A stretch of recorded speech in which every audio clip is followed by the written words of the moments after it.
مكبوس دياي كويتي على الطريقة الأصلية ومن أطيب الوصفات اللي ممكن تعمليها من المطبخ الكويتي.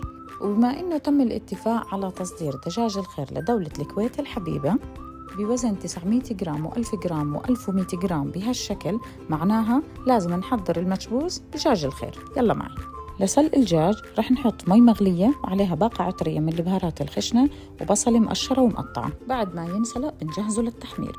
خلطة التحمير زيت نباتي وملح وزعفران وكركم وهيل وقرفة. بندخله على الفرن وبنعطيه لون ذهبي.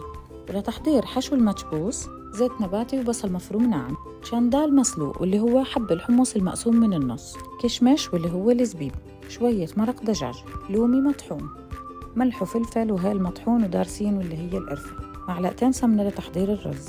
نزل الرز المنقوع والمغسول وضيف الملح، زعفران وكركم ومكعبين ثلج وماء وارد لتلوين الرز. صفي عليه المرقة. بس تبلش تنشف المرقة بتحطي الحشو على جنب، وعلى الجنب الثاني خلطة الزعفران. ارفعي الحشو واسكبي الرز. رجعي الحشو على وجه الطبق للتقديم مع الدجاج المحمر. قدمي مع سلطة الدقوس الحارة أو شوية لبن رايب وخضار. صحة وهنا وألف عافية.